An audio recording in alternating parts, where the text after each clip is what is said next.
CGA Tour, a podcast unlike any other. Now your host, Calvin Alexander. Welcome back to the latest episode of the CGA Tour podcast. As always, here I'm your host, Calvin Glen Alexander. And on today, Labor Day special day episode of the podcast, I've got Colton Davidson, fellow NFL fan, to talk through 10 burning NFL questions. So each of us kind of do a ringer style podcast here a little bit if you listen to their network on their NFL network, NFL podcast. But want to talk through 10 burning NFL questions. We have 5 each. Go back and forth here for about 45 minutes. And Colton, you know what? I'll let you take it away here with question 1 if you're ready. Okay, question 1, which was kind of like the founding question of this episode of the podcast, as I texted you about this, is like, well, let's have a podcast about it. But where does Kyler Murray end up? Is he still with the Cardinals at the end of the season? Is he traded by the end of the season? I've been really wondering, does he even play for the Cardinals this season? That's kind of where I wanted to start with. It's a very, very fascinating question. Yeah, so 2 things. One, Kyler Murray had an ACL or knee injury. I forget if it was ACL or MCL tear last year. I think it was ACL. Okay, thank you. Towards the end of the season. And so he's recovering from that still. He's not one of the guys who's broke camp with the Cardinals, etc. He still is coming back at some point. 2, with that being said, do the Cardinals really want him to be their quarterback next year? That I think is the better question of this, right? Do the Cardinals actually want Kyler Murray back next year? Or are they good with him just kind of, hey, you know what? Take some time, maybe play a game or 2 to get your stock up this season. And we know we probably want you to lose those so we can get Caleb Williams and trade you. I mean, is that what you're thinking? At least that's where I'm going with it. Yeah, based off of their roster moves, they've been trading guys. They've got their own pick. They've got the Texans pick this year, and all signs are kind of pointing to neither team being very good. And they just traded away, or they cut Colt McCoy, and they're starting a 5th-round rookie at quarterback. It just doesn't feel like they have any interest in winning this year. And Kyler Murray, unfortunately, he's still good enough that he can get you some wins. It's just come November, that latest Call of Duty release, he just kind of tails off.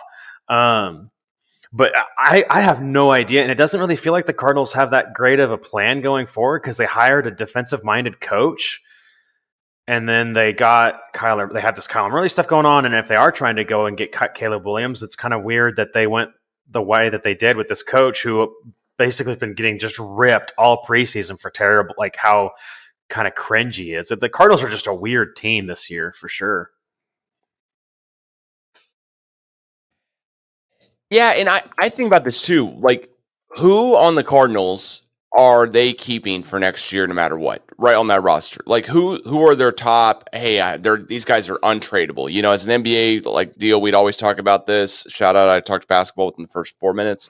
But who on the Cardinals are you can't let them go. They're a franchise talent. Don't want them to walk out the door or don't want to trade them. And I just think from a talent perspective, there's not many at all. I mean, am I missing? I mean, who's their best overall player on the Cardinals? It's not Kyler. You know, if it was, you'd want to keep him, right? That would be the deal. Mm-hmm. So who's this guy? I think it's I think it really might be Kyler, but they've kind of already had 4 years of him, and it's kind of they kind of know what you're getting out of him now, and there's a floor, and there's also they don't have the pieces around him to even really kind of elevate him.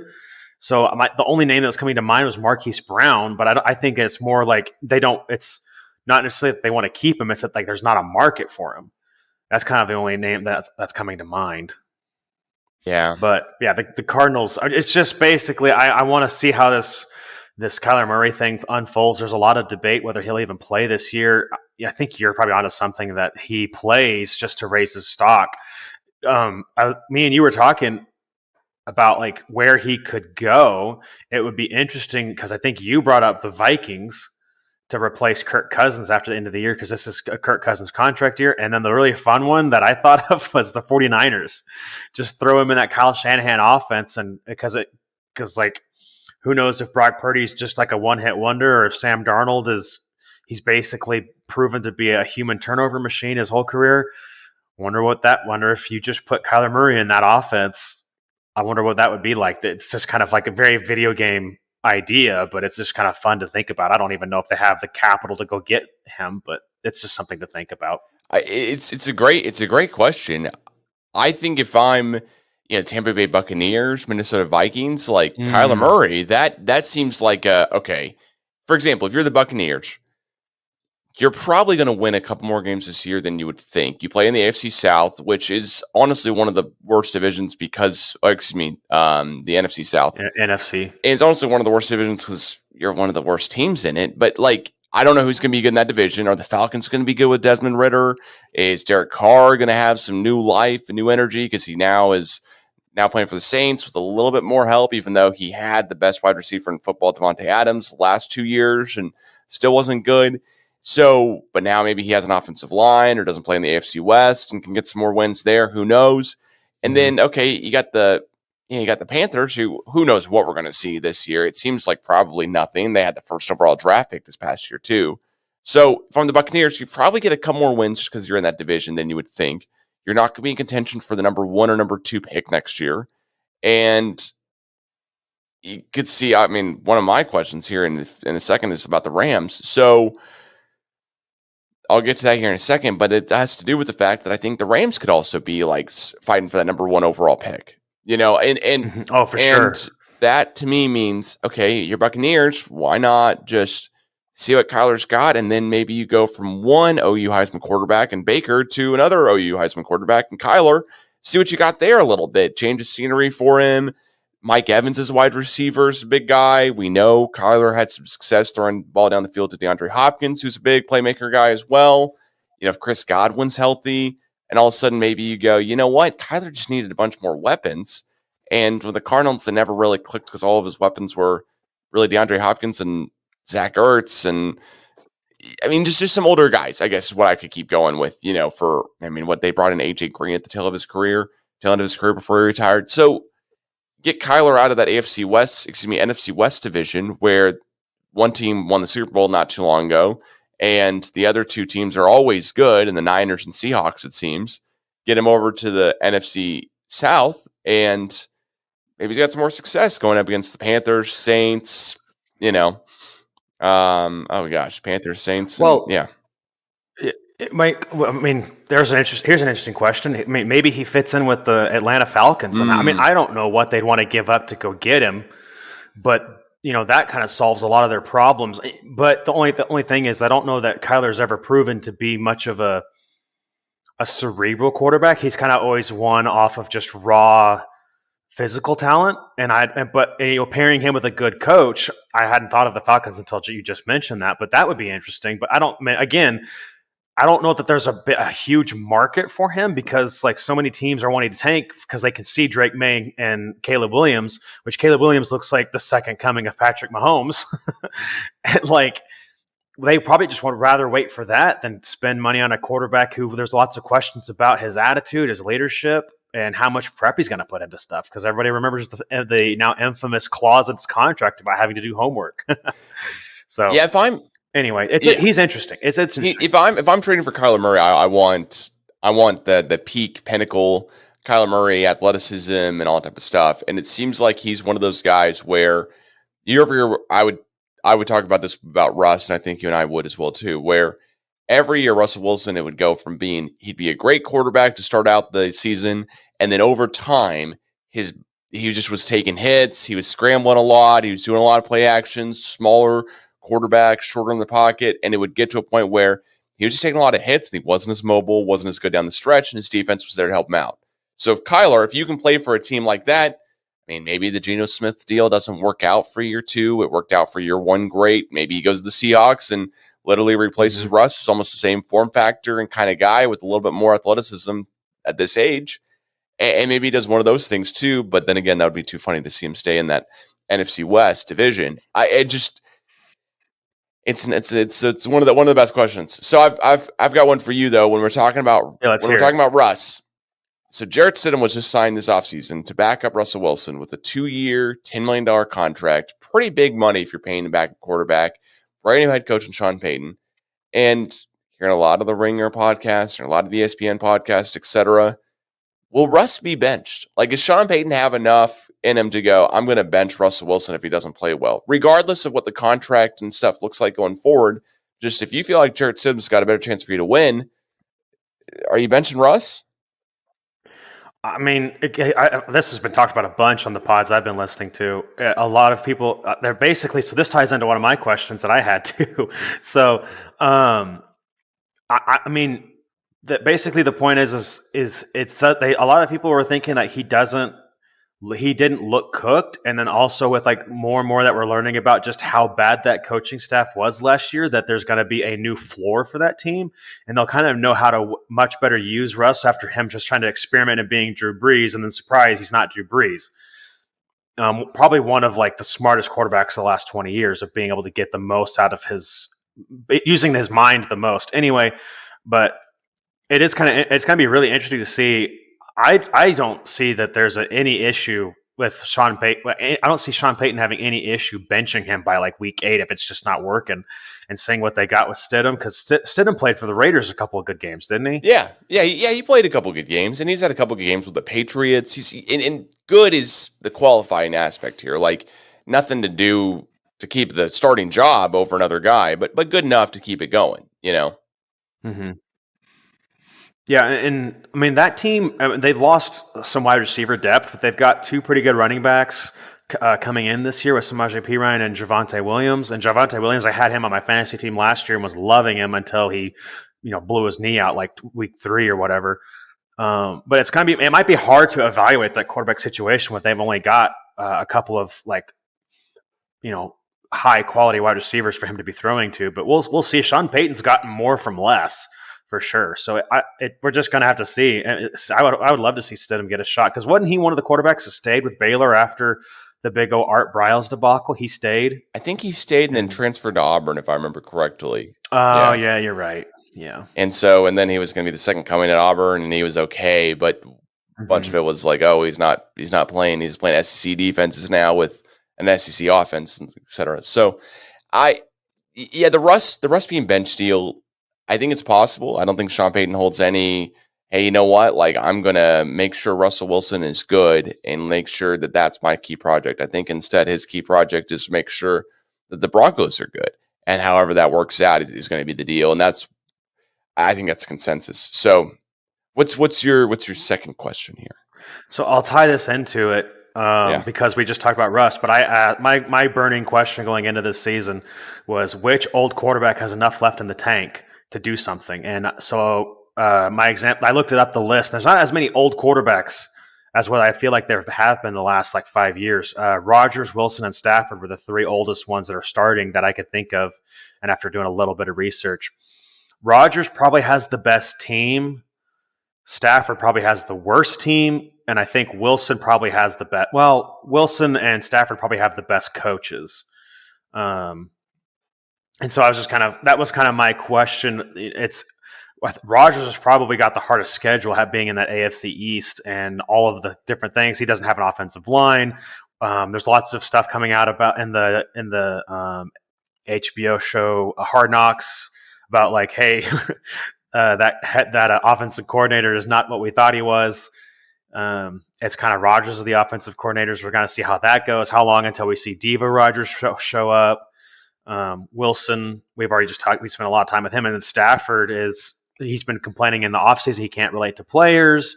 How interested are they in winning this year? How soon until they shut down him and Cooper Kupp?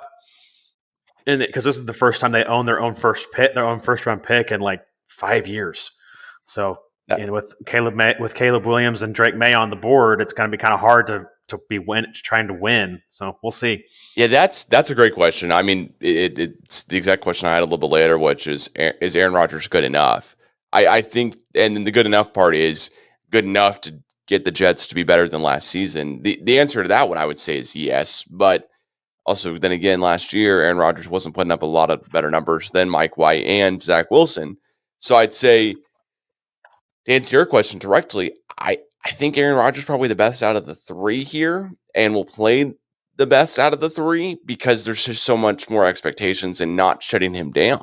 I mean, we just talked about Wilson being shut down. Stafford, I agree with you. I think there's a great chance, and this is kind of my Rams question, are the Rams going to go for the number 1 overall pick? Are they going to look at it and go, you know what, 1, 2 to 3, Stafford, you've been great for us. You got us a Super Bowl, but we're good. Like we're all right on this, chapter ending this way, and then next year, let's say Stafford comes back and you can kind of start some games and then later on then transition into Caleb Williams or Drake May, whoever, during the season. Or maybe someone does a deal for Stafford, trades for 1 year of him left on his contract next year and goes from there.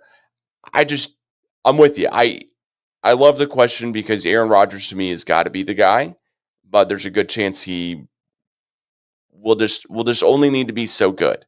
Like if Russell Wilson was on if you just switch any of these 3 guys out and they played for the Jets next year, they'd look better than the Jets did last year because the Jets looked so bad last year.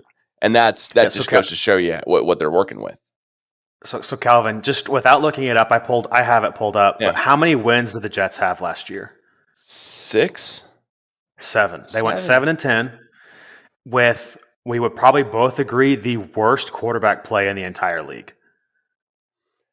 And so I think that could be the argument for if Aaron Rodgers is just average, that's got to translate to 3 more wins, right? Oh yeah. Like how often were they just absolutely hamstrung by Zach Wilson just getting bored, like quote getting bored and throwing the ball, just saying F it and throwing the ball like in the middle of triple coverage. And that's really it.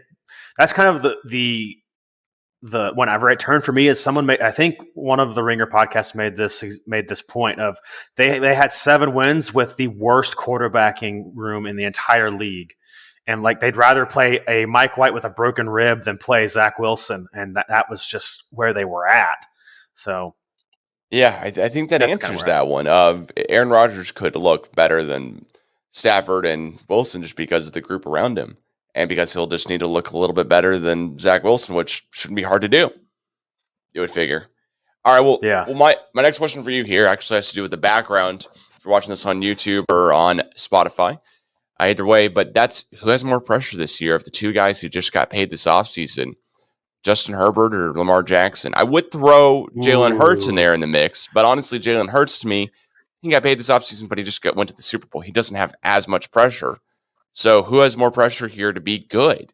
Is it a former MVP, Lamar Jackson, and to do something now that he's gotten paid and was holding out to get paid? Or is it the guy who wasn't making a big deal about getting paid, but did, and Justin Herbert? I think I would go Lamar because he's coming off of 3 years of having lots of injury concerns where they've gotten to the playoffs. He missed the playoffs last year. And like, hey, he's not been as good as in fantasy. He hasn't been as good of just an overall quarterback. Oh, he's been hamstrung by the offensive coordinator, and he doesn't have any weapons. So they fixed the offensive coordinator, gotten Todd Monken, who me and you, Calvin, are both very familiar with that name, being OSU fans, who orchestrated the Georgia offense who was a very average college quarterback. He's known to being very creative and changing his style constantly.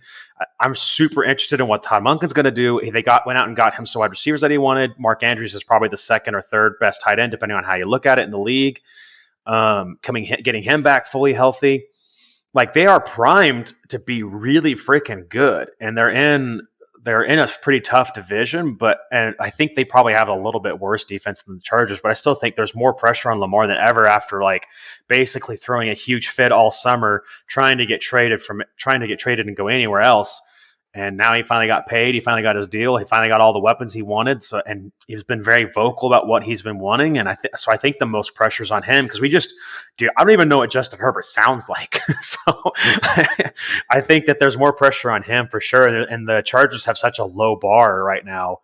I think Lamar is my answer. Okay, as a Chargers fan and former Chargers employee, but as a Chargers fan, I got to say, I think Herbert has a sneaky amount of pressure, but I agree. I think it's Lamar's deal here because at the end of the day, Lamar Jackson's been an MVP, been in the league for a while. When is he going to take that next step? to go win some playoff games, do something, and really advance this Ravens team that always has good defense, now has the offensive guys you need. Doesn't have Greg Roman anymore. Does have, our guy, quote unquote, the former Oklahoma State offensive coordinator now in the building there at the Ravens. And just like you said, took Stetson Bennett to win 2 national championships, who wasn't a guy who I thought would get drafted. So at the end of the day, like, what are we thinking here with Todd Monken? Is he going to be great for that Ravens offense as well? Whereas you go to Justin Herbert, he's got another offensive coordinator who's new. He still has Brandon Staley as the head coach. The Chargers have a lot of weapons, but it feels like to me the Chargers are still on the rise. They haven't hit a plateau, and it feels like the Ravens kind of hit that plateau where the Chargers this year they're over under by Vegas is 9.5. They get to 10 wins. They probably go to the playoffs. They get 11 wins, and they're up there contending for the division. But I think that the AFC West could be just the absolute just 2 teams that have the pinnacle of success, the best 2 teams in the AFC, and the Chargers and, of course, the Chiefs. And I feel like they could also have 2 of the worst teams in the AFC, and the Broncos and Raiders, especially depending on the season goes for both of those quarterbacks, respectively. So, with that being said, I think the Chargers just will be there. I think their pressure is much more on their head coach, Brandon Staley, especially after last year. I was going to make that point in a second. Yeah, I think No, go ahead. I was going to say, I think more pressure's on the coaching staff than Herbert, because Herbert was pretty good last year, and I don't think anybody really blames him for the problems. I was going to say that this coaching staff probably more so than actually Herbert. Yeah, no, for sure. Because at this point, like Lamar, you've got a Hall of Fame head coach in Harbaugh. You've got now an offensive coordinator to try to help you out, do a little bit better. But both these quarterbacks have that same deal.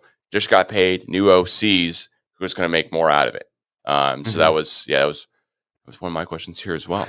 Man, I hope Herbert makes a lot out of it, because I got him on my fantasy team.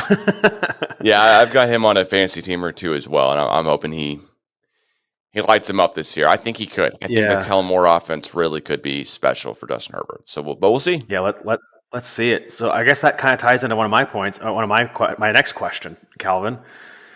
Which cursed team breaks through this year? The Browns, the Vikings, the Bills, the Chargers, or the Lions?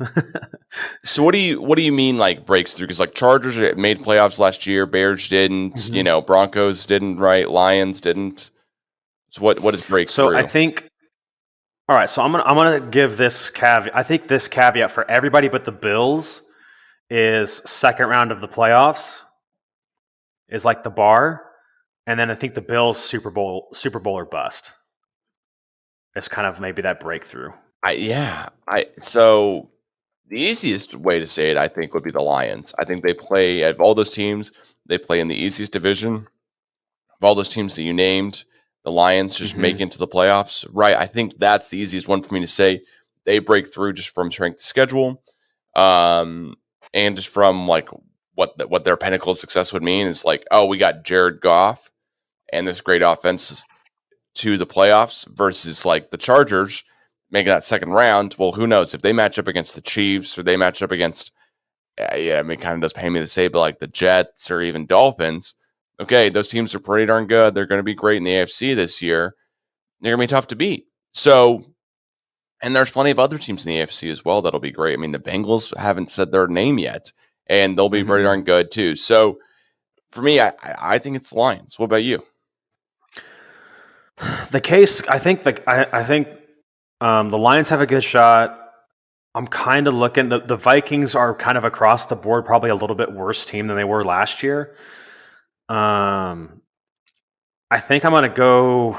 I think I'm gonna go Chargers, just because I've got a lot of stock in the Green Bay Packers being good this year as far as my fantasy choices.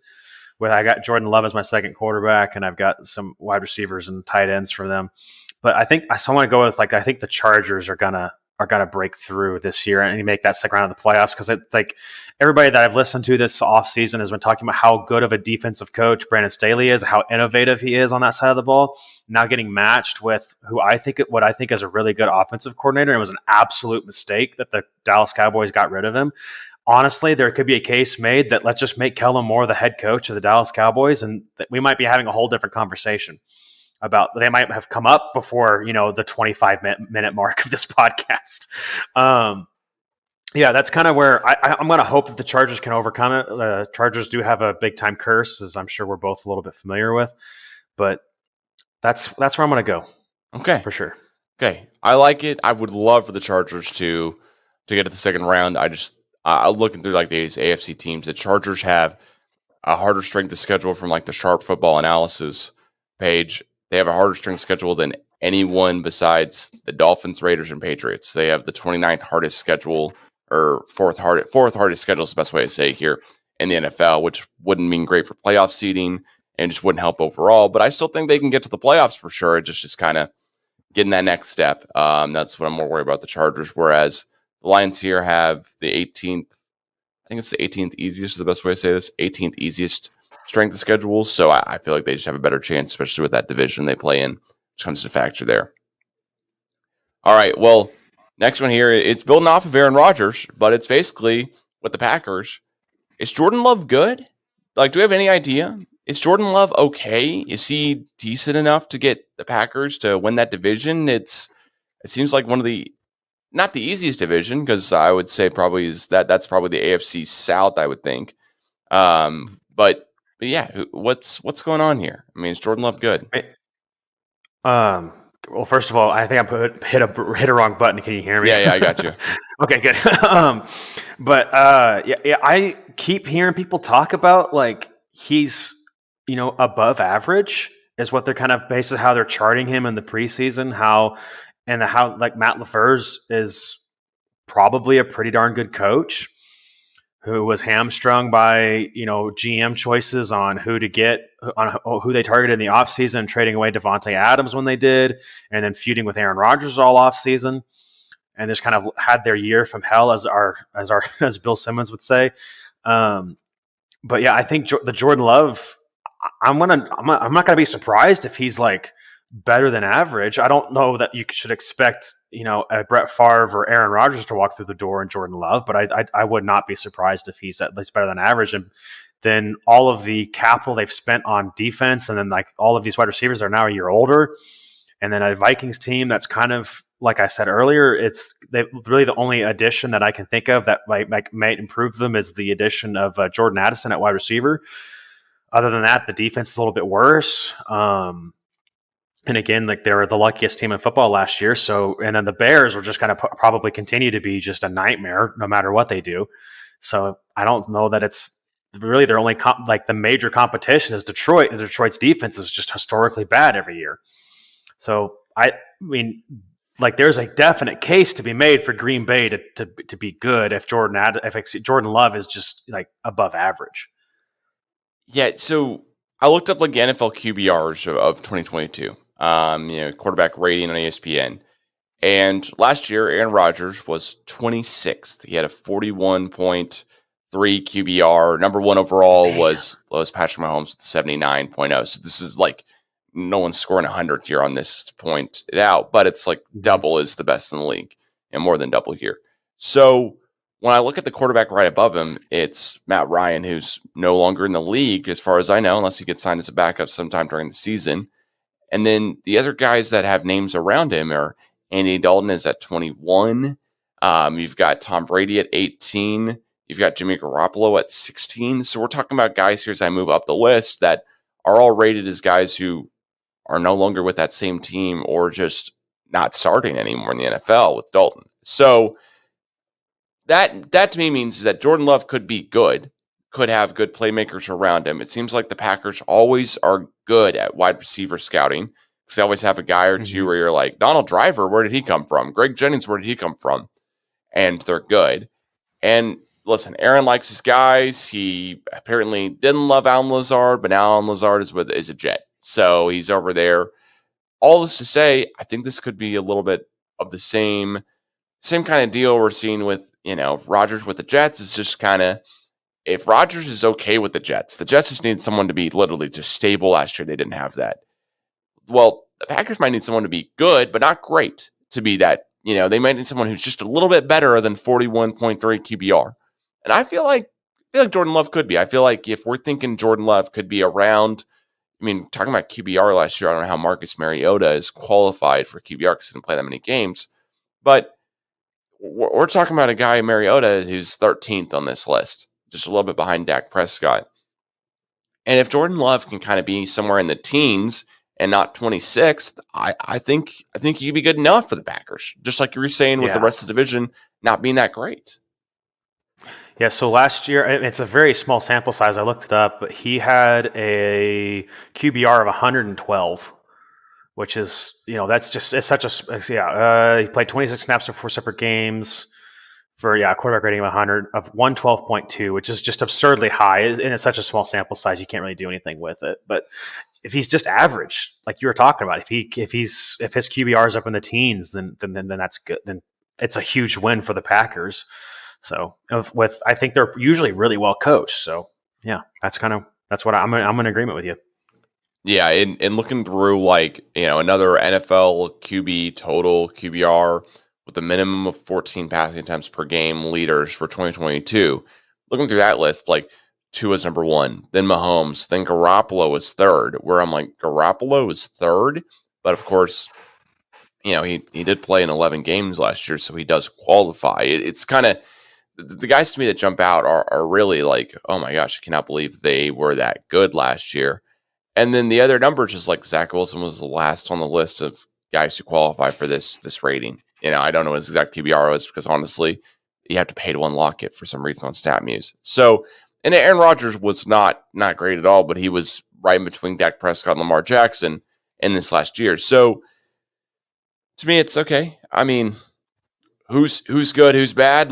I don't know. But if you're comparing the two guys, yeah, you'd probably take Aaron Rodgers for this year over Jordan Love, just because I feel like one's going to just automatically be better than the other from past experience. But maybe Jordan Love is better than Aaron Rodgers was last year, and that's all he needed, too. Yeah. Yeah, I mean, and something that's been kind of lost in the weeds is that Rodgers was playing with a broken thumb all year.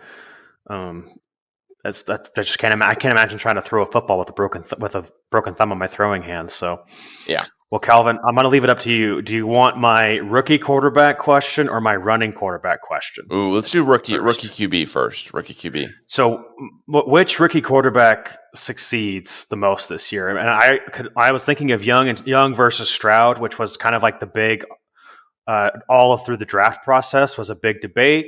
Ended up being, after a ton of talk about Stroud going number 1 overall, they swapped. The Panthers went with Young, probably due to his athleticism, his twitchiness is what they talk about, decision making, and he kind of shown on a worse than average Alabama team, but he's probably one of the best quarterbacks to come out of Alabama in this century.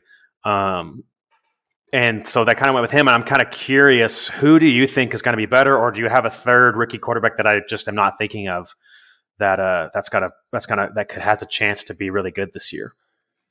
So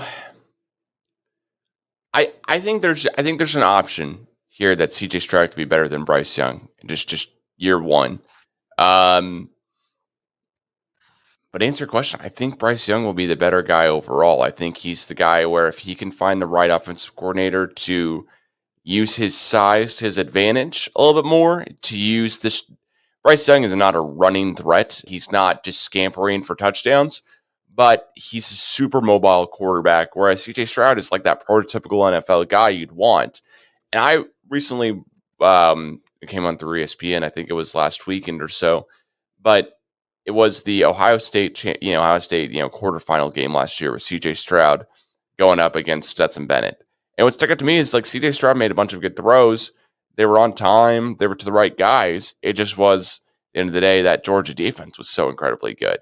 And I think CJ has probably faced a ton of really, really good NFL talent throughout his career, but that was the first time where you saw the whole Georgia defense gets drafted every year. So him having a little bit of trouble with that is okay, all right, he can probably adapt. Whereas Bryce Young, I don't think he can get taller. He's coming to the NFL. I don't think he's getting taller. I don't think he's getting bigger. So, for their career, I think Stroud will have a better career, but I could see Bryce Young having, offensive rookie of the year type of numbers, type of stats, just because he's going to make the Panthers look better than they did last year by a lot. Like, yeah, I mean, you would think that, and they were there was a chance they could win that division last year if one DJ Moore doesn't take off his helmet, and if they're not having to start, a USFL quarterback for a couple games, if Sam Darnold can just stop giving the ball to the defense all the time. Baker Mayfield was a disaster for him. So if they raised, you would think getting him in and being competent right off the bat, and they got the Colts former head coach to come in and be the new coach of raising the floor of the coaching, raising the floor of the quarterback play. You'd think that maybe he has the better chance, but everything I've been hearing in this preseason is like the offensive lineman didn't look as good. They traded away the only bona fide real weapon he had. Although there was some buzz around that wide receiver they had, whose name it just escapes me. I think it was Mins or something. So I'm worried that he's going to get destroyed in his first season. And then CJ Stroud, I kind of look at his supporting cast, and it's kind of like I don't really know what to expect with him. But he does have like a good running back in Dameon Pierce. So I think it's kind of see. I'm really, really rooting for Bryce Young just because I want to see the little guy, like the atypical guy succeed. Not necessarily just a little guy. I want to see like the guy that no, we have not drafted a quarterback this small like in the entire NFL history. Let's see what happens. And I'm rooting for him. And Carolina is one of those franchises I've always kind of had a soft spot for because I like the colors and how they've had like no success whatsoever in their history. yeah, I do like that a lot. But I'm with you on the Panthers. I want to see Bryce Young be good. Like I want to see like the guy who is just smarter, has better reads, be better than the guy with the physical talent. But I do think it's, I think it's probably at the end of the day, it's going to be, CJ Stroud just because he's got that quarterback type of body and he will hopefully be given a longer leash than some other quarterbacks have come through Houston. I got a question for you here. How does Anthony Richardson fit in this for you? Is he possibly one of these, top 3 guys or? What are you thinking? So is this your 5th question? No. I actually have a different 5th one. Okay. Yeah. So here, can I tie this into my 5th question, and we'll just get both of mine out of the way. So this year of the running quarterback, I completely forgot about Anthony Richardson, but in relation to like who has the best year, and I think Richardson probably should have the best year. He's got the best offensive coordinator, the most innovative. If they can figure out the Jonathan Taylor situation, he's going to have the best weapon. Michael Pittman's like not a bad wide receiver. He's not, anybody's wide receiver 1, but he's not bad. He should probably have a really good chance to be pretty good if, he can throw and hit the broadside of a barn. Like the Ringer fantasy guys are talking about constantly. For fantasy, he's relevant because of how much running he might do at 6'4", 220. You're just not nearly as scared running him into the goal line as you would be like a Bryce Young, who's allegedly 6 foot 200, but there's absolutely no way. If you look, eye test says that. Man, Richardson, I think this is gonna be interesting, and it ties into my question. Is like this is the first year I can ever remember after following the NFL for the last. I started paying attention 2010ish. So like since I've been following it, I don't remember ever having this many like straight up running quarterbacks, like college style running quarterbacks, like Jalen Hurts, Richardson, and Fields.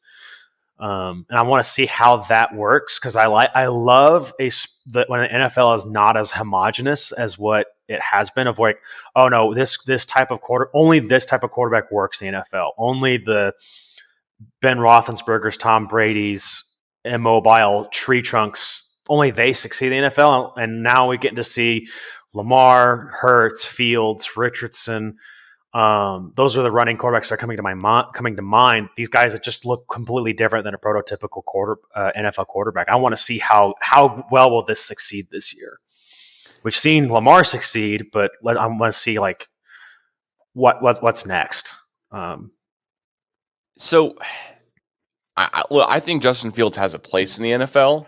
But he was a good passer in college. Like he had more time, I know, to throw. That Ohio State offensive line has proven to be pretty darn good year over year of giving quarterbacks time. And however they scheme it, either with Ryan Day and just with the Power 5 elite talent that's from the Big Ten. But also, Justin Fields has not been proven to be that passer to the next level. He's proven just definitely to be that guy who can run and who is worth like a tier 1 fantasy football draft pick just because he can run so much. Mm-hmm. When I hear a bunch of this talk about Anthony Richardson from The Ringer, from ESPN, etc., of Anthony Richardson be a great fantasy guy to pick up because he could go and just get some touchdowns. Well, in college, that was not necessarily his number one thing. He had 9 rushing touchdowns his last year at Florida. But we're thinking, okay, maybe he's going to be that guy because he's going into this Eagles offense with the same offensive coordinator last year that basically was the quarterback's coach for Jalen Hurts and the Eagles. So, same head coach he's the head coach now for the Colts. He was the offensive coordinator last year for the Eagles. So, okay, all right, is Anthony Richardson a better starting point than Jalen Hurts? Well, why wasn't Anthony Richardson like great in college, right? Because Jalen Hurts was great in college. Like, we know that for sure. He had all the pedigree, and then he just wasn't that accurate. So Anthony Richardson was great, but he just wasn't that. I guess I'm confused here at the end of the day, like how this goes. Because Anthony Richardson, in college, he would theoretically have all of it tailored to you, and he had a 53.8 passer, percentage completion rate. He threw for less than 2,000. It's for less than 3,000 yards. Granted, all this type of stuff is in 12 games, so like take it with a grain of salt. But these are the numbers to go off of. He had 17 total touchdowns. He had 9 interceptions in college. Like I just didn't think that Florida team was that great. And in college, your quarterback can take you like to literally the stratosphere, you would think. So look at the Cam Newton Auburn Tigers. Exactly, yeah. And so this guy's 6'4", 220, has all the tools, is worthy of a top 5 draft pick, but isn't good enough to really be that next spot. Like, something seems off to me, I guess is what I'd say here. So I mean, people have been talking about after seeing Florida just get curb stomped by Utah over the weekend. It's like maybe he just was super hamstrung by that team. And Ben Solak talks about a lot like, hey, I see lots of things that he's trying to do on the passing level where I don't think that there's things that are broken with him. I just think he needs reps and he needs time. So getting put into one of probably the most creative minds, like a top 5 creative offensive mind in the NFL, and Shane Steichen, I think that's going to be really interesting to see how that plays out. And I think that he's going to be able to, like, I have the most faith in that coaching staff based on what they've done with Jalen Hurts, who's just not as talented as Anthony Richardson, just doesn't have the same physical tools. I'm really curious to see how that goes. So I think that I am so excited for this season. I want to see it go. So, well, Thursday night we've got the Lions Chiefs. I mean, that'll be a really interesting game because it appears that the Chiefs defensive lineman, pass rusher, all-star guy, Chris Jones, won't be playing. So that'll be really interesting. But I think the last interesting question I have here is, will Jonathan Taylor be traded? He's going to be on the player. He's on the PUP list, so he can't play the first 4 games of the season for the Colts and hasn't been traded yet, but definitely has been wanting to be traded for more than a month. So this is my last question here. So we end this one out. Will Jonathan Taylor be traded? Man, that's a really, really, really good question. So could they trade him today, even though he's on that list, or they can still trade him? But could he play for the next team? That's the part I'm unsure of here. But the team, no one I've heard no one smarter than me talk about this, so I don't know. It sounds like they are asking for way too much. And I just wonder if they're going to be able to see like how bad their offense. Maybe their offense starts really rough these first 3 weeks, and they go, okay, we don't want to, David Carr, our starting quarterback. So let's get him some help. Let's take some pressure off of him. Maybe they do pay him, but it just everything is indicating like that they have burned every possible bridge with Jonathan Taylor, and he does not want to play for the Colts. I'm going to say, he gets traded. I'm kind of curious. I don't know what team, though, he ends up on, because it sounds like the Dolphins got a really dumb were asked for a really heavy price and Jalen Waddle, and I just don't think they should do that at all. So I think that he's gone, but I don't know that I can tell you where he is by week 5 or week 6. Yeah, to me, this is. I don't think he'll get traded. it appears that by putting him on the PUP list, he can't play for a team until week 5.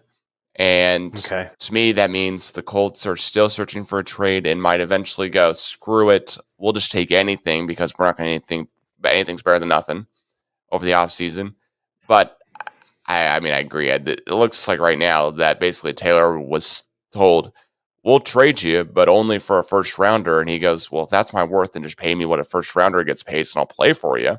And the Colts don't. The Colts would much rather just not pay him that money. They'd rather pay a first rounder with some, better way to say it probably, but I'm going to say fresh legs. They'd rather, Jim Irsay would rather help save a whale than pay their human being on their roster. Yeah, there's some comical stuff with that for sure. But I just don't think he gets traded. So that's where I stand. Well, Colton, what are you up to here? Which game are you looking forward to most this weekend here as we end this one out? I just want football back in my life. I want to be able to get home from church on Sunday and watch football the rest of the day and not be interrupted. I'm so excited. All right, well, I'm so excited. Well, I got to say that Sunday night game of Cowboys Giants I think will be electric. Monday Bills Jets, but the game I'm looking forward to the most here is to see how a fresh Tua plays in SoFi Stadium against Justin Herbert and the Chargers. I think that'll be a really fun matchup. Really Last year it was too, when the Dolphins had everyone healthy, including Tua. So this year, but the Chargers pulled out the win. This year, how will it look? How will it go? Sunday, 3:25 Central. Circle your cable boxes, or however you watch, probably on YouTube TV now, or at least for me. Yeah. And we'll watch some Chargers Dolphins football. That's the game I got looking forward to the most here. So, Colton, well, maybe we'll continue and maybe make this a weekly deal here, but thanks so much for joining me here on the latest episode of the CGA Tour podcast. Please follow at the CGA Tour on Threads, on X/Twitter, Instagram, and wherever you listen to podcasts. Colton, where can everyone follow you more? Yeah, you can follow me on X at @CD_wounded knees, and that's probably the best place to follow me. All right. Well, thanks so much, Colton. We'll talk to you again here soon. And yeah, talk to you later, Calvin. It was a lot of fun. Thanks so much.